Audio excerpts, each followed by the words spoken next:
Aujourd'hui à l'émission Parole vivante, nous parlons de la liberté sous la forme de cette question. Notre liberté a-t-elle un prix? C'est la question à laquelle on va répondre, notre cher Jeff. J'ai un concept dans la vie, tu payes toujours, de toute façon. Rien n'est gratuit. Rien n'est gratuit. Soyez prêts à payer. Il y a un prix pour tout, de toute façon. On va toujours payer d'une manière ou d'une autre. Est-ce que c'est rentable, par contre, ce qu'on a acheté? Là, la question. Roland?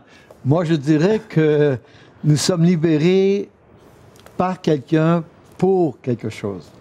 On va essayer de découvrir ça aussi. La grande question d'aujourd'hui, sous cet emblème de la liberté, sous le grand thème, c'est y a-t-il un prix rattaché à notre liberté? C'est le thème que nous abordons aujourd'hui à l'émission La Parole vivante.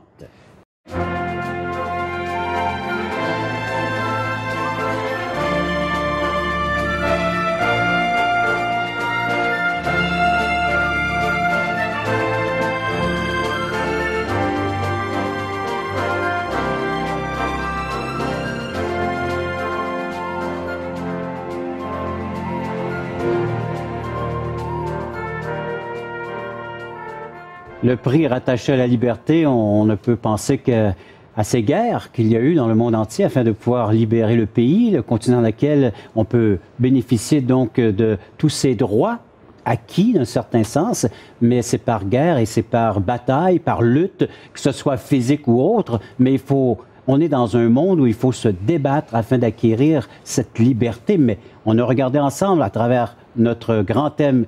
Qu'est-ce que la liberté? La définition biblique, la liberté selon Dieu. Mais aujourd'hui, le prix qui coûte à cette liberté. Comme tu le rappelais, si aujourd'hui, par exemple, nous, les Canadiens, on a une grande liberté, puis il y a peut-être même de nos auditeurs qui ont été des combattants, eh bien, finalement, il y a des gens qui étaient sur le front pour nous. Sinon, on serait peut-être sous la botte nazie aujourd'hui ou de certains, ou le communisme, peu importe. Des gens ont donné leur vie pour qu'on puisse, nous, aujourd'hui, jouir de la liberté. Mais le problème, c'est peut-être comme le croyant, on oublie qu'il y a quand même quelqu'un qui a payé pour qu'on puisse être affranchi, qu'on puisse avoir cette liberté de s'exprimer, de voyager librement. On a un passeport qui nous permet de voyager dans beaucoup de pays sans visa. On est extrêmement valorisé, puis on le doit à une génération qui, dans les années, en tout cas celles qu'on peut connaître, les années 30-40, qui ont donné leur vie. Certains sont revenus infirmes, d'autres sont morts sur les champs de bataille, pour nous donner à nous aujourd'hui cette liberté. Et peut-être des fois, on n'est pas reconnaissant, on ne réalise pas. Et quelqu'un a payé pour ça. Et voilà pourquoi l'histoire devient importante pour nous, d'un rappel. Oui. Nous sommes toujours libérés de quelqu'un ou d'une situation. Et dans le cas de notre foi, nous sommes libérés par Jésus-Christ de quoi? De la mort, on parlait de la mort. Oui, la servitude de la mort. D'une vie de nos angoisses, de nos peurs, d'une vie avec un non-sens. D'un accusateur. D'un accusateur. Et Jésus vient justement par sa mort nous libérer. Et quand il nous libère, il prend, si vous voulez, ce qu'on appelle le rachat, et il nous rachète à un prix extrêmement élevé. Sa propre vie. C'est ça qu'il ne faut pas jamais oublier. À quel prix nous avons été rachetés et quelle est la valeur que nous avons aux yeux de Dieu. La valeur, c'est la valeur de Jésus-Christ. Et même Dieu, Paul va dire, mais Dieu a plus de preuves à faire. Il vous a donné tout en Jésus-Christ. Il vous a donné le meilleur. Il vous a racheté. Il vous a déclaré juste. Donc, nous avons la vie à cause du prix payé. Et Dieu a payé le prix. Et il a payé un fort prix. Et quand nous cessons d'en calculer le prix. On ne peut pas en calculer réellement le prix. C'est trop profond, c'est trop grand. Mais il reste, c'est là qu'on devient mesquin. On devient mesquin. Ouais. Ou pire, on peut faire un très mauvais usage de cette liberté qui nous a été acquise à un fort prix. On a l'avertissement de l'apôtre Paul ici, entre autres, qui s'adresse aux chrétiens dans Galates chapitre 5, les versets 13 et 14. « Frères, vous avez été appelés à la liberté. Seulement, ne faites pas de cette liberté un prétexte de vivre selon la chair, mais rendez-vous par amour, serviteurs les uns des autres, car toute la loi est accomplie dans une seule parole, celle-ci, tu aimeras ton prochain comme toi-même. » Nous voyons ici le but, le pourquoi le Seigneur est venu accomplir cette délivrance, cette liberté à notre égard, afin de pouvoir maintenant voir qu'il y a d'autres personnes autour de nous et qu'on peut les assister, les aider, les accompagner, eux aussi. Oui. Je dirais, Régent, quand je regarde mon propre cœur, et quand je me laisse travailler par mon propre cœur, on dit toujours que dans l'Ecclésiaste, il y a le cœur à droite, le cœur à gauche. Et c'est fun cette expression-là. Le cœur à gauche, c'est mon propre cœur. C'est mes propres désirs, mes propres passions, mes propres intérêts. Et quand le cœur est à gauche, et j'agis selon le cœur à gauche, je produis des fruits qui sont extrêmement égoïstes. Même, je produis beaucoup d'orgueil, que je veux me satisfaire moi-même. J'aimerais que les autres me servent, parce que je suis consommateur des autres. Hein? Tout le monde est à mon service, quand l'homme est au centre. Mais quand que je mets le cœur à droite, okay? Il y a l'expression qui dit « cœur à droite », c'est le cœur qui est dirigé par Dieu, par l'Esprit, et à ce moment-là, il y a une nouvelle façon de voir les autres, et à ce moment-là, on se met au service des uns des autres. Dans ma personne, dans ma chair, impossible d'aimer. Pour moi, là, il est clair que l'amour, ça n'existe pas dans l'être humain. Il y a un amour charnel, il y a un amour d'intérêt, il y a un amour simplement des circonstances, parce qu'on le voit très bien dans la vie de tous les jours. On se sépare de nos anciens amis, nos amis du passé viennent nos ennemis d'aujourd'hui, etc. Donc, nos amis du passé deviennent nos ennemis d'aujourd'hui. On ne sait pas où se fier. Et c'est un thème qu'on devrait aborder dans les prochaines émissions, une prochaine série sous le grand thème de l'amour avec toutes ces relations interpersonnelles. Mais le problème demeure entier. Est-ce que l'homme est capable d'aimer de l'amour de Dieu s'il n'est pas libéré par Dieu pour aimer? Impossible. L'homme a une incapacité d'aimer à la façon de Dieu. L'homme est incapable. Malgré tous les modèles que nous avons, l'homme est incapable. Réagissez face à tout cela. Vous venez d'entendre donc les commentaires non seulement de Roland, mais la pensée qui se dégage des Saintes Écritures, de la parole de Dieu. Nous sommes confrontés, nous avons été, nous le sommes encore. Moi, quand je lis les Écritures, je suis confronté avec la pensée de Dieu. Et vous l'êtes certainement présentement. Réagissez à tout cela. Alors, vous pouvez nous appeler un 877-l'Espoir, un 877-537-7647 ou visiter notre site Internet toutchrétien.com. Et là, vous nous faites part donc de vos réactions. Et nous allons répondre à l'une de vos questions après cette pause. L'amour donne. C'est l'amour pur donne.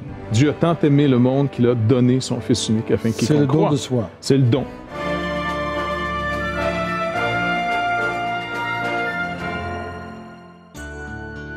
Vous êtes invité à assister à l'un de nos merveilleux déjeuners d'espoir. Un déjeuner causerie gratuit partout au Québec.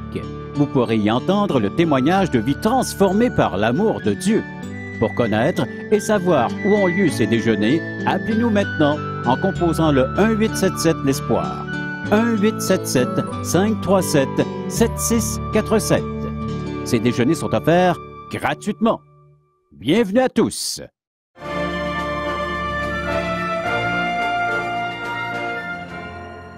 Avez-vous pris le temps de regarder comment vous coûtait votre liberté? Parce que celle que Dieu nous offre lui a coûté un grand prix.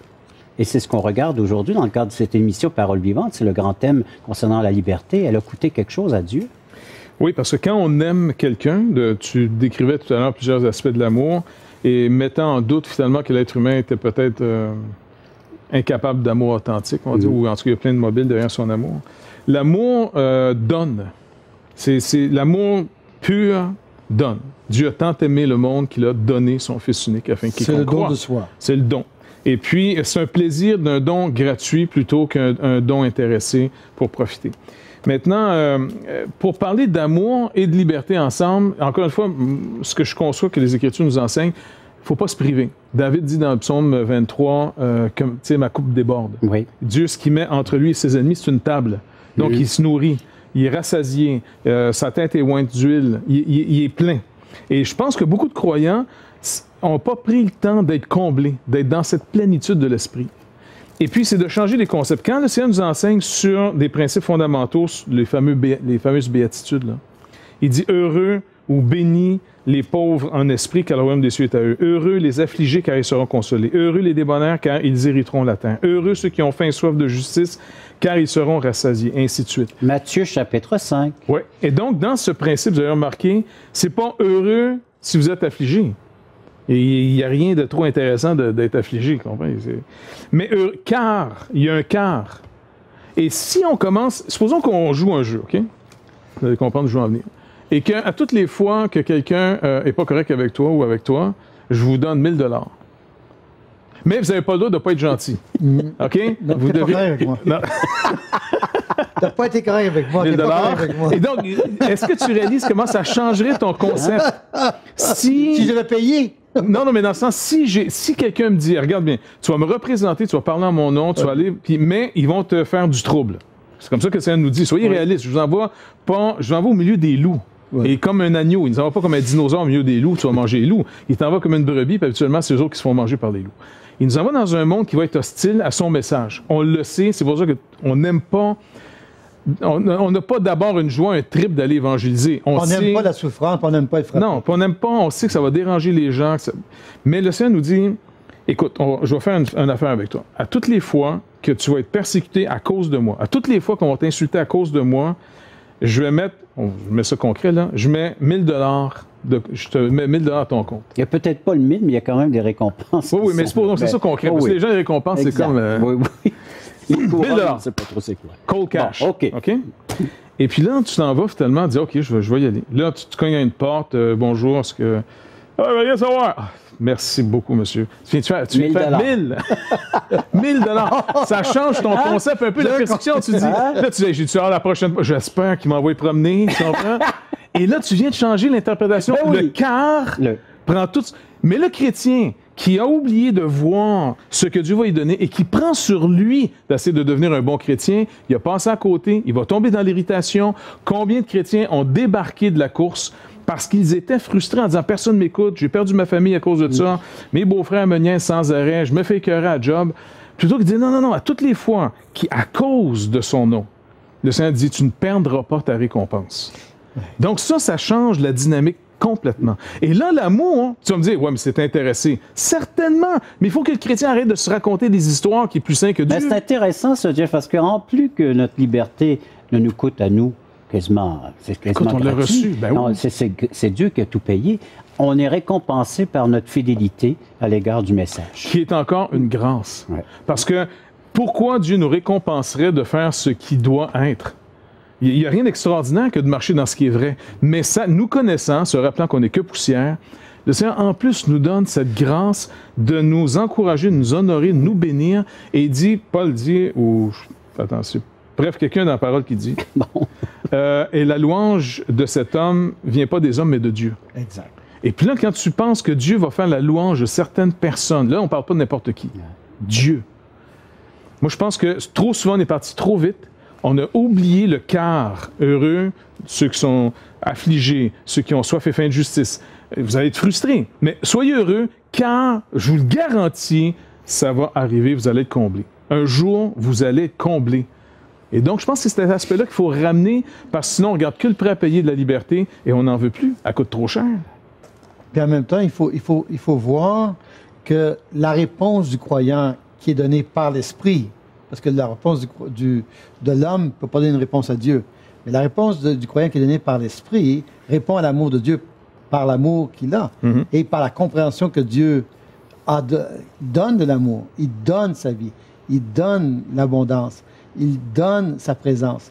Donc, le chrétien répond à ça en imitant le Maître et en faisant la même chose, toujours par l'Esprit.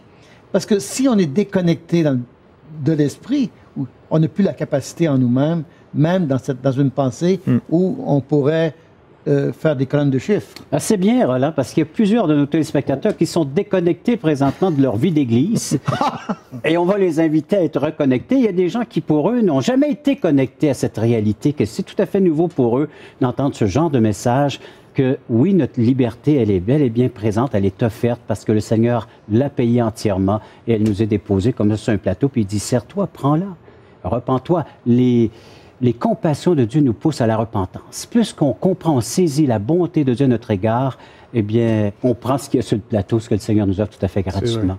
Faites ça, il va sentir la découverte, et puis correspondez avec nous. Et après la pause, on revient avec l'une de vos questions. Il ne m'a pas dit, si tu es digne d'être aimé, je vais t'aimer. Il m'a donné de la dignité en m'aimant. C'est absolument différent.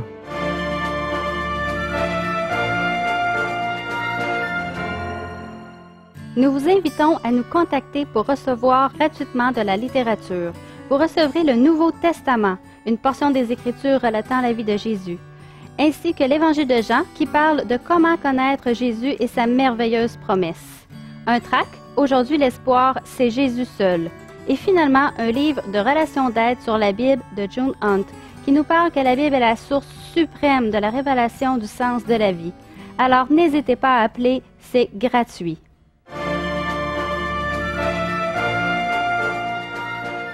Nous en sommes à répondre à votre question. Et la question n'est pas facile, chers amis. Pourquoi est-ce que dans nos églises, dans notre milieu évangélique, il y a des problèmes, des difficultés, même à s'aimer entre nous? Qui veut répondre à cette question? OK, je vais vous donner la réponse. Par exemple, à l'Assemblée où le pasteur Roland est mort, pour prendre juste une église parmi tant d'autres, faut pas la nommer.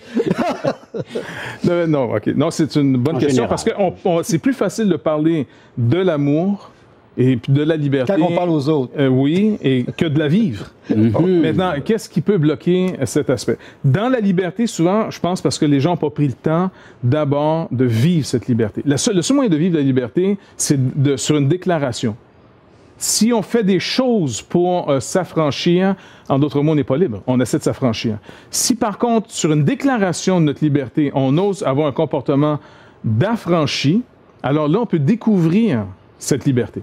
On est d'accord? C'est ça. Il va falloir vivre, et c'est juste une déclaration qui peut te mettre en possession de cette liberté. Si tu fais quoi que ce soit d'autre, tu es en train de t'affranchir, donc tu prouves que tu es esclave. C'est pour ça que le Seigneur nous envoie, non pas mettre un système pour s'affranchir, mais il nous envoie proclamer la délivrance. Vous êtes libre en Christ. Donc, c'est la foi seulement. En dehors de la foi, on a brisé le système et là, on vit finalement la malédiction de s'affranchir. Dans l'amour, c'est la même chose. Et c'est le fruit par excellence. C'est le fruit par excellence. L'amour? Oui. Oui. De la liberté. Oui, exactement. Parce que dans cette liberté maintenant, l'amour, le seul moyen de le découvrir, c'est nous. Comme il est marqué ici, tu aimeras ton prochain, on est tous d'accord, comme toi-même. Ça, c'est les textes qu'on a lus un peu plus tôt. Oui, c'est Galates 5, versets 13-14. Exactement. Donc, si je dois aimer mon prochain comme moi-même, je ne peux pas, c'est pas ici dans le contexte que je m'aime. C'est comment j'ai été aimé. Parce que le meilleur moyen de comme moi-même, c'est comment moi-même j'ai été aimé. Matthieu 18, c'est sur le principe du pardon. Comment je t'ai pardonné, tu n'aurais pas dû pardonner à ton frère qui te devait, la remise de dette. Oui, exact. Bon, mais ici, le principe, c'est que si le croyant, en guillemets, ce que Paul appelle les exercices de piété, exerce-toi la piété. Si d'abord je ne m'exerce pas à réaliser, en changeant d'avis, que c'est pas par la religion, c'est pas par mes œuvres, mais sur une déclaration qui m'est faite que la paix est faite en Jésus-Christ à mon égard, je ne trouverai jamais cette liberté. Si je ne la trouve pas pour moi, je ne la donnerai pas aux autres. Parce que si c'est dur pour moi, ça va être dur pour les autres. Même mesure. Vrai? Tout à fait. L'amour, c'est la même chose. Comment Dieu m'a aimé? Il m'a reçu. Il ne m'a pas dit, si tu es digne d'être aimé, je vais t'aimer. Il m'a donné de la dignité en m'aimant. C'est absolument différent. Par exemple, quelqu'un ne peut pas dire, je ne sais pas, je vais t'aimer la journée que tu vas le mériter. Alors là... là, tu touches le langage de plusieurs. Là. Oui, mais même des parents. Oui, mais ce langage-là, il est faux. Parce que Dieu nous a aimés et il brise la résistance en nous aimant. La bonté, tu le citais plus tôt, la bonté de Dieu nous pousse à la repentance. Romains 2. Exactement. Donc, si je réponds à cet amour, d'abord, ça me redonne une dignité. Ça me restaure, ça me calme et ça devient la norme. Et cette norme que j'ai à moi va devenir la norme pour mon prochain. Moi, si je pense que Dieu est dur envers moi, ben écoutez, je vais être dur envers les autres. Si c'est bon pour moi, c'est bon pour les autres. Si par contre, j'ai découvert comment Dieu m'aimait et que je me dis, écoute, il faut que j'explore beaucoup plus cet amour que Dieu a pour moi, qui ne dépend même pas de moi, alors ma relation avec l'autre va inévitablement changer. Jeff, parce que si je me bats à tous les jours pour faire ce qui est bien, et il y a une lutte en nous, la lutte de l'esprit, j'appelle. Mais si je me bats, et c'est dur, et c'est ardu parce que j'ai un père qui est sévère, mais ma vie va refléter ce père sévère, et je serai en train de juger un, ou mépriser l'autre, ou demander à un, ou exiger de l'autre. Et à chaque fois, c'est comment je perçois mon père Est-ce que je le perçois dans l'amour? Est-ce que Dieu m'aime? Oui. Est-ce que Dieu est par son esprit en moi? Oui. Est-ce qu'il est en communion? Oui. À ce moment-là, oui, je peux puiser en lui. Et c'est une autre difficulté de pardonner, l'image du Père, encore, plusieurs est déformée à cause... ils font un lien avec leur Père terrestre, et puis ils ont de la difficulté à réaliser que Dieu est un bon Père, un tendre Père. J'ai l'impression que c'est ça, ce concept-là dans nos églises qui fait que soit on est dur les uns envers les autres, on manque d'amour les uns envers les autres, dans nos propres églises, parce qu'on n'a pas pris le temps de voir comment on a été reçus. Et comment on a été pardonné. Et comment on a été pardonné. Alors, si on imite Christ, si on devient les imitateurs de Christ, on devient les imitateurs de celui qui nous a aimés. Il a mis le comble à son amour, non pas en exigeant d'être servi, mais en nous servant. Il a donné sa vie pour nous. Alors, si j'ai compris qu'il a donné sa vie pour moi, Jean nous dit dans sa première lettre, ben, je donne ma vie pour les autres.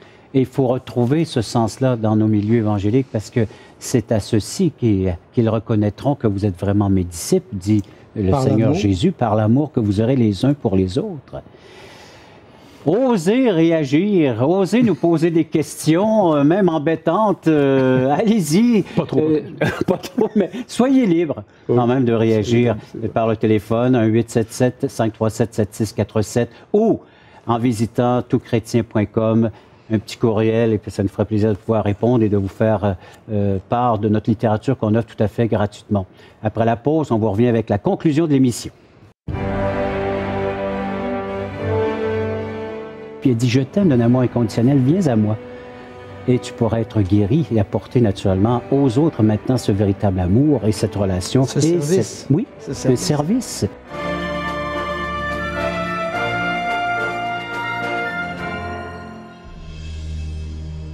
Et je pense que toutchrétien.tv va être une ouverture, un outil qui va nous dépasser. Et tous les espoirs sont permis.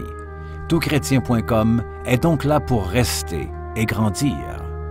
Ce grand portail constitue en lui-même une plateforme unique d'études et d'échanges entre les chrétiens du Canada francophone et de la francophonie tout entière. Toutchrétien.com, un vecteur d'évangélisation unique au service de l'Église de Jésus-Christ. Pour les gens qui ont envie de vivre une relation avec Jésus-Christ, je crois que là, ils vont trouver quelque chose qui ressemble à leur temps et qui répond à des besoins de tous les membres de leur famille.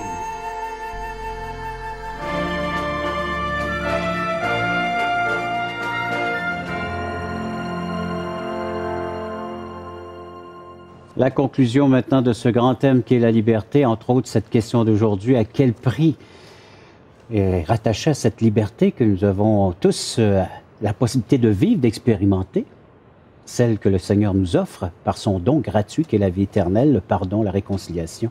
Comment est-ce qu'on peut conclure cette série d'émissions? Je dirais, Régent, que la liberté, la vraie liberté, c'est celle qui est attachée à la fois à la vérité révélée en Jésus-Christ, au travail de l'Esprit en chacun de nous, qui nous donne la capacité de faire ce qui est bien, pour le bien des autres. Donc, c'est le don de soi, c'est de vivre certaines injustices et de passer par-dessus et être capable d'entrer dans une relation vraie, les uns avec les autres, regarder à la façon de Dieu, écouter la façon de Dieu, agir la façon de Dieu. Et ça, c'est donné seulement par le travail de l'Esprit. Demeurer dans l'Esprit, marcher par l'Esprit. Et c'est seulement par l'entremise de cette force, de cette puissance que Dieu a mis en nous qu'on peut vivre les valeurs de la liberté, les valeurs de cette foi en Dieu. Ça, et le grand, et on revient là-dessus, Dieu est amour et nous sommes appelés des enfants nés de l'amour, mais pour vivre l'amour, pour le bien. Et si on veut voir une différence dans ce monde, et c'est ça la tragédie, aujourd'hui on dit souvent à l'Église, vous prêchez bien sur l'amour, mais vous vivez difficilement l'amour. Et si on veut vraiment faire une différence dans ce monde, il faut que nos communautés puissent vivre justement l'amour. Et donc, dépasser les relations d'intérêt, dépasser nos passions ou nos désirs ou notre façon de vouloir que les choses arrivent. Il faut abandonner ça tout en trouvant la vraie liberté de regarder les choses dans la perspective de Dieu et de vivre ça. C'est ça l'amour. Je t'écoute, puis il me vient à l'exemple mon papa qui, pendant 40 ans, a pris soin de son épouse, une femme malade, donc qui lui apportait plus ce dont un homme a besoin, hein? Oui. Les besoins physiques, les besoins émotionnels, et pourtant il en a pris soin. Il a été fidèle à son vœu lorsqu'il a dit oui. Beau temps, mauvais temps, c'était ses expressions. Oui, en santé, maladie, et il en a pris soin. Et c'est exactement ce que Dieu fait avec nous. Il n'attend pas que nous soyons des personnes agréables, mais il vient investir chez nous énormément. Il a investi tout l'être dont il est, sa nature, et toute cette manifestation de cette compassion à notre égard, de Dieu qui se penche vers la misère humaine afin de pouvoir nous libérer, nous délivrer. Et c'est à nous de répondre maintenant à son invitation qu'il nous fait présentement. Pendant que tu disais, ça me rappelait aussi un passage, Romains chapitre 5, 6, qui dit « Car lorsque nous étions encore sans force, Christ au temps marqué est mort pour des impies. À peine mourrait-on pour un juste. Quelqu'un peut-être mourrait-il pour un homme de bien, mais Dieu prouve son amour envers nous, en ce que lorsque nous étions encore des pécheurs, des ennemis, Christ est mort pour nous. À plus forte raison, donc, maintenant que nous sommes justifiés par son sang, serons-nous sauvés par lui de la colère. Car si, lorsque nous étions ennemis, nous avons été réconciliés avec Dieu par la mort de son Fils, à plus forte raison, étant réconciliés, serons-nous sauvés par sa vie. » Donc aujourd'hui, nous lançons une invitation aux ennemis de la croix, aux ennemis de Dieu, qui peuvent venir bénéficier de cette vraie liberté, de pouvoir vivre maintenant avec Dieu, une entrée, un accès qui est entièrement libre, d'entrer dans la présence de Dieu, non seulement aujourd'hui, mais pour l'éternité, et d'en jouir pleinement. Être des êtres rassasiés de la présence de cet être qui est une nature unique, une nature sainte, une nature pure, une nature qui n'a pas tous ces jugements, tout ce que l'être humain peut vivre avec ses complexes. Dieu n'a pas ça, puis il a dit « Je t'aime d'un amour inconditionnel, viens à moi ». Et tu pourras être guéri et apporter naturellement aux autres maintenant ce véritable amour et cette relation. Ce service. Oui, un service, aussi bien dans nos églises qu'à l'extérieur, parce qu'on a un mandat, nous, c'est d'aller aussi vers ceux de l'extérieur et de leur expliquer, comme on le fait présentement, nous, dans les médias, mais de le faire de un à un. Moi, j'aime les contacts personnels, de leur apporter cet amour que seul Dieu peut leur apporter. Merci de votre participation. Merci d'avoir été à l'écoute de cette autre émission de La Parole vivante.